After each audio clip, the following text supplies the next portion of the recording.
Hello नमस्कार साथियों, मेरे चैनल में आप सबों का स्वागत है।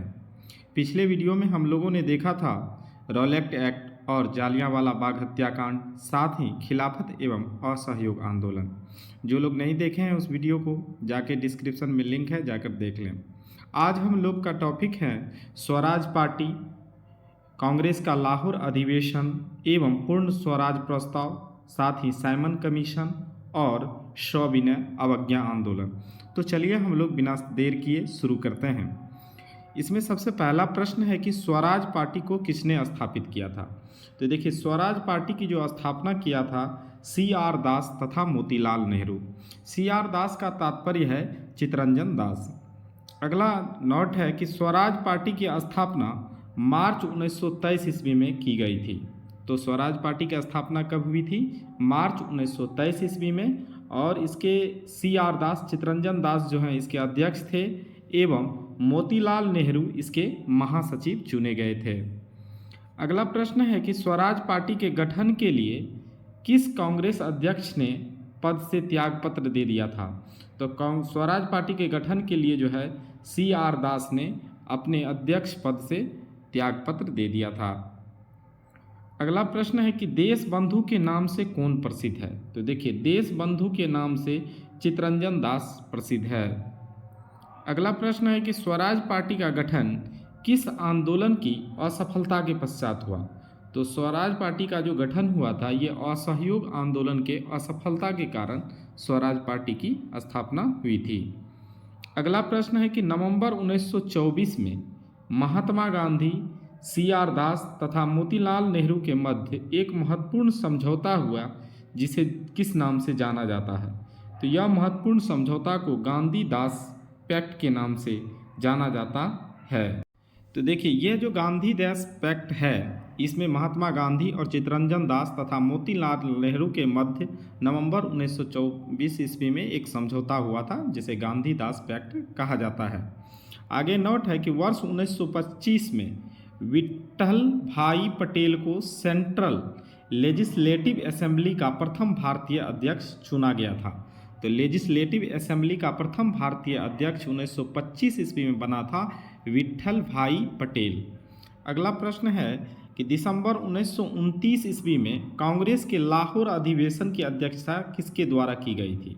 तो दिसंबर 1929 ईस्वी में जो कांग्रेस का अधिवेशन हुआ था वो लाहौर में हुआ था और उसकी अध्यक्षता जो है जवाहरलाल नेहरू किए थे। अगला प्रश्न है कि पूर्ण स्वराज का प्रस्ताव कांग्रेस के लाहौर अधिवेशन में किस वर्ष पारित किया गया था। तो पूर्ण स्वराज का जो प्रस्ताव था ये कांग्रेस के लाहौर अधिवेशन 1929 ईस्वी में पारित किया गया था।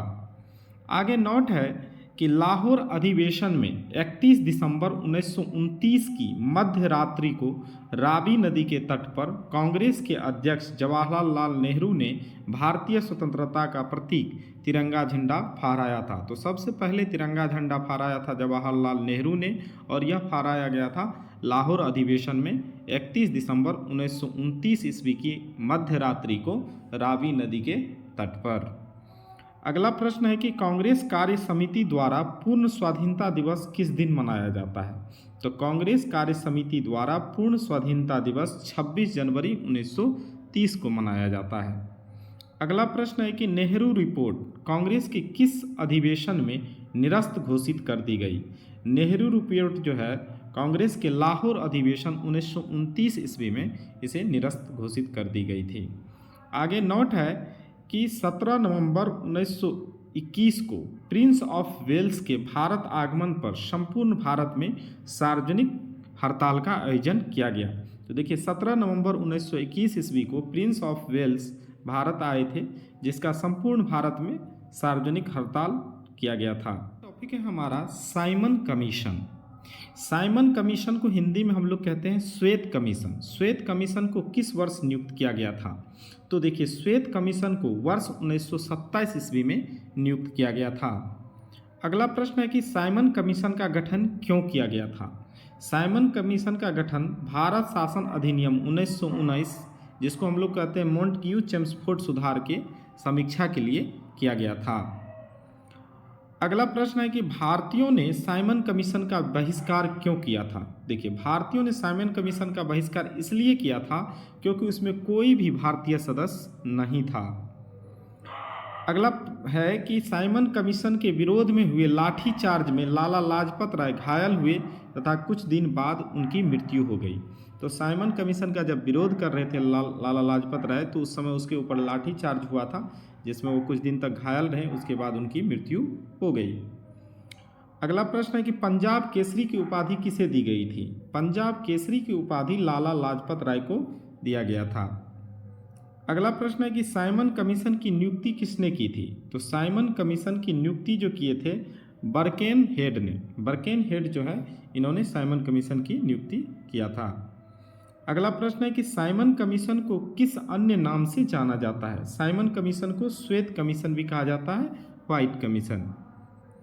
अगला प्रश्न है कि साइमन कमीशन का समर्थन किसने किया था। तो साइमन कमीशन का समर्थन किया था डॉक्टर भीमराव अंबेडकर ने।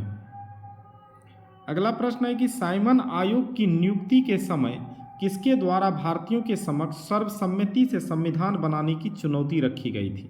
तो साइमन आयोग की नियुक्ति के समय बर्केन हेड के द्वारा भारतीयों के समक्ष संविधान बनाने की चुनौती को रखी गई थी। आगे नोट है कि मोतीलाल नेहरू की अध्यक्षता वाली समिति ने अगस्त 1928 में अपनी रिपोर्ट प्रस्तुत की, जिसे नेहरू रिपोर्ट के नाम से जाना गया। इस रिपोर्ट में भारत के नए डोमिनियन संविधान का प्रारूप प्रस्तुत किया गया था। तो देखिए, मोतीलाल नेहरू की अध्यक्षता वाली जो समिति थी वो अगस्त 1928 ईस्वी में अपनी रिपोर्ट प्रस्तुत की थी, जिसे नेहरू रिपोर्ट के नाम से जाना गया। इस रिपोर्ट में क्या था कि भारत के नए डोमिनियन संविधान का प्रारूप प्रस्तुत किया गया था। हम लोग अगला टॉपिक देखेंगे सविनय अवज्ञा आंदोलन। तो चलिए हम लोग शुरू करते हैं। तो है कांग्रेस के किस अधिवेशन में कार्यकारी कमेटी को सविनय अवज्ञा आंदोलन प्रारंभ करने का अधिकार दिया गया था। तो कांग्रेस के लाहौर अधिवेशन में सविनय अवज्ञा आंदोलन प्रारंभ करने का अधिकार दिया गया था। अगला प्रश्न है कि महात्मा गांधी ने वर्ष 1930 में कहाँ से सविनय अवज्ञा का आंदोलन का आरंभ किया था। तो महात्मा गांधी वर्ष 1930 में दांडी, जो कि गुजरात में स्थित है, वहीं से सविनय अवज्ञा आंदोलन शुरू किए थे।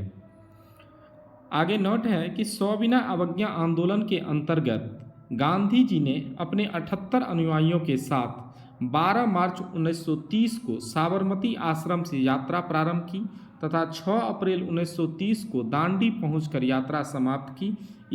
इस यात्रा को दांडी मार्च भी कहा जाता है। तो देखिए, सविनय अवज्ञा आंदोलन के अंतर्गत गांधी जी जो है अपने 78 अनुयायियों के साथ 12 मार्च 1930 को साबरमती आश्रम से यात्रा प्रारंभ की थी तथा 6 अप्रैल 1930 को दांडी पहुंचकर यात्रा समाप्त की। इसी यात्रा को दांडी मार्च से भी कहा जाता है। नमक कानून भी इसी समय तोड़ा गया था लगभग। अगला प्रश्न है कि नमक सत्याग्रह के समय गांधी जी के गिरफ्तार हो जाने के बाद आंदोलन के नेता के रूप में उनका स्थान किसने लिया। देखिए, जब नमक सत्याग्रह के समय गांधी जी को गिरफ्तार कर लिया गया था तो उस समय आंदोलन के नेता के रूप में थे अब्बास तैयब जी। अगला प्रश्न है कि गांधी जी ने किस विदेशी पत्रकार को दांडी मार्च के समय अपने साबरमती आश्रम में ठहराया था। तो वेब मिलर को गांधी जी ने साबरमती आश्रम में दांडी मार्च के समय ठहराया था। अगला प्रश्न है कि महात्मा गांधी धरासना नमक गोदाम पर कांग्रेस कार्यकर्ताओं के धावे के समय किस स्थान पर थे। तो धरासना नामक गोदाम पर कांग्रेस के कार्यकर्ताओं के द्वारा जो धावा हुआ था उस समय महात्मा गांधी यरवदा जेल में बंद थे।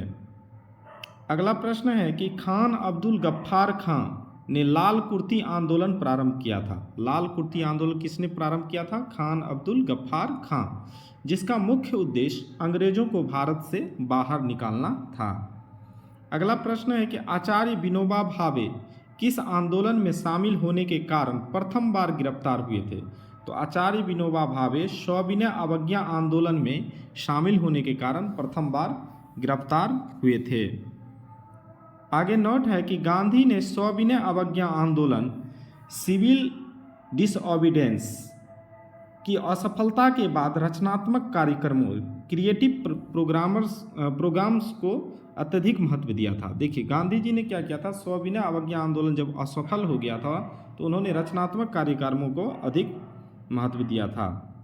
अगला प्रश्न है कि किस आंदोलन के दौरान गढ़वाल रेजिमेंट ने सैनिकों के प्रदर्शनकारियों पर गोली चलाने से इनकार कर दिया था। तो सविनय अवज्ञा आंदोलन के समय गढ़वाल रेजिमेंट के सैनिकों ने प्रदर्शनकारियों पर गोली चलाने से इनकार कर दिया था। अगला प्रश्न है कि वर्ष 1930 में अंग्रेज सरकार के विरुद्ध प्रसिद्ध पेशावर कांड का नायक कौन था। तो वर्ष 1930 में अंग्रेज सरकार के विरुद्ध प्रसिद्ध पेशावर कांड के नायक थे वीर चंद्र सिंह गढ़वाली। आगे नोट है कि तमिलनाडु में चक्रवर्ती राजगोपालाचारी ने दांडी यात्रा की तरह त्रिचनापल्ली से वेदरायनम तक की यात्रा की थी। तो तमिलनाडु में जो है चक्रवर्ती राजगोपालाचारी, जिसे सी राजगोपालाचारी कहते हैं, इन्होंने दांडी यात्रा की तरह ही एक यात्रा निकाली थी जो त्रिचनापल्ली से लेकर के वेदरायनम तक जाती थी। अगला प्रश्न है कि जियात रंग आंदोलन कहाँ प्रारंभ हुआ था। तो देखिए जियात रंग आंदोलन जो है यह नागालैंड में प्रारंभ हुआ था। अगला प्रश्न है कि प्रभावती देवी किस क्षेत्र की स्वतंत्रता संग्राम सेनानी थी।